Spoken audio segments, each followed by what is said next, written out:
আসসালামু আলাইকুম দর্শক, কাঁচা আমের সিজন প্রায় শেষের দিকে, তাই এই বছরের শেষ আচারটা আপনাদের সাথে শেয়ার করলাম। আজ আমি তৈরি করে দেখাবো খোসা সহ গুড়ের কাঁচা আমের টক ঝাল মিষ্টি আচারটি। এই আচারটা আপনারা 1 বছর পর্যন্ত সংরক্ষণ করে খেতে পারবেন, কোনো রকম রোদে দেওয়ার ঝামেলা ছাড়াই। আমার চ্যানেলে টক ঝাল মিষ্টি আমের আচারের আরেকটি রেসিপি আছে, চাইলে দেখে নিতে পারেন। আশা করছি রেসিপিটি ভালো লাগবে। ভালো লাগলে লাইক, কমেন্টস এবং শেয়ার করে দিবেন। আচারটি তৈরি করার জন্য এখানে আমি 1 কেজি আম নিয়েছি। এই আচারটি আমি খোসা সহ তৈরি করব। এবার এই আমগুলোকে আমি ধুয়ে তারপর 4 টুকরো করে কেটে নিচ্ছি। এখানে আমি আমগুলোকে 4 টুকরো করে কেটে নিয়েছি। এবার আমের গায়ে যে পানিটা আছে ওটা আমি টানিয়ে নিব। এজন্য আমগুলোকে আমি ফ্যানের বাতাসে শুকিয়ে নিব।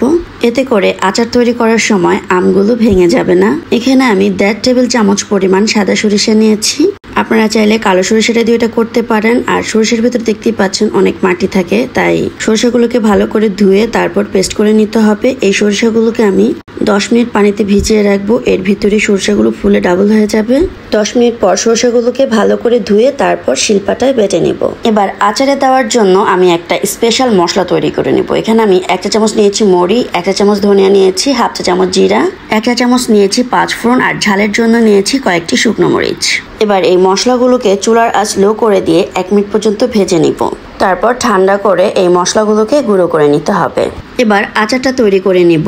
কড়াইতে আমি 1 কাপ সরষের তেল দিয়েছি। আর আচার তৈরি করতে অবশ্যই কিন্তু সরষের তেলটা দিতে হবে, অন্য কোনো তেল দিলে হবে না।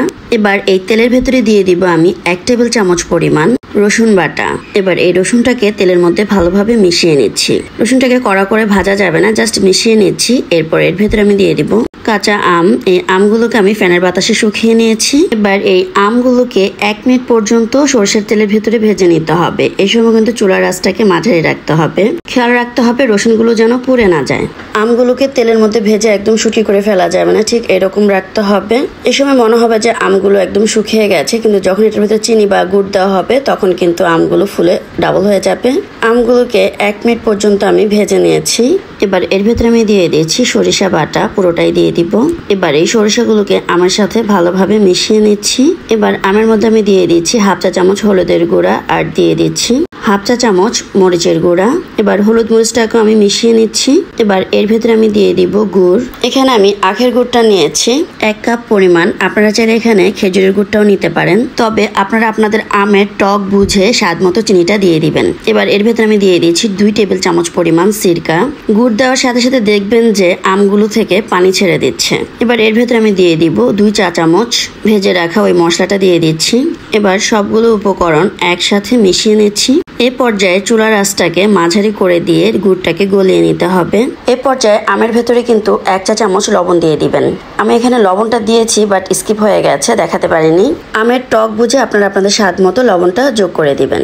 এখানে আমি আরো 1 চা চামচ দিয়ে দিয়েছি বিট লবণ। আচারে অবশ্যই বিট লবণটা দেওয়ার চেষ্টা করবেন। এই পর্যায়ে নেড়ে চেড়ে গুড়টাকে গলিয়ে নিতে হবে। যেহেতু আমের ভেতরে গুড় এবং লবণ দেওয়া হয়েছে, এখন কিন্তু আমের ভেতরে যে এক্সট্রা পানি আছে ওটা কিন্তু বের হয়ে আসবে। আর এই পানিতেই কিন্তু আমটা সুন্দরভাবে সিদ্ধ হয়ে যাবে। আমগুলোকে 2-3 মিনিট জাল করে নিয়েছি। এবার এর ভেতরে আমি দিয়ে দিব চিলি ফ্লেক্স বা ওই যে শুকনো মরিচগুলো নিয়েছি ওগুলো ভেজে দিয়ে দিয়েছি। আচারের ঝালটাও আপনারা আপনাদের স্বাদ মতো দিয়ে দিবেন। এই পর্যায়ে চুলার আঁচটাকে লো থেকে মাঝারি করে দিবেন। চুলার আঁচ মাঝারি করে দিয়ে আমগুলোকে আমি 3 থেকে 4 মিনিট জাল করে নিয়েছি। এতে করে আমের ভেতরে সুন্দরভাবে মিষ্টিটা ঢুকে গেছে। আচারটা যে হয়ে গেছে কিভাবে বুঝবেন? যখন দেখবেন ঝোলটা ঘন হয়ে আসছে তখন হাত দিয়ে চেক করতে হবে যে একতার হয় কিনা। যখন দেখবেন আচারটা একতার হয়ে আসছে তখনই কিন্তু চুলা থেকে নামিয়ে নিতে হবে। এই 2 তার হলে কিন্তু এই আচারটা খাওয়া যাবে না। আমার আচারটা হয়ে গেছে, এবার আমি চুলা থেকে নামিয়ে নিব। গরম অবস্থায় আচারটাকে বয়মে ভরবেন না, আচারটাকে ঠান্ডা করে তারপর যে কোনো কাঁচের জারে ভরে রাখলেই হবে। এই আচারটা 1 বছর পর্যন্ত আপনারা সংরক্ষণ করতে পারবেন, তবে মাঝে মাঝে রোদ দিলেই হবে। আর যদি নর্মাল ফ্রিজে রাখেন তাহলে রোদ দেওয়ার কোনো প্রয়োজন নাই।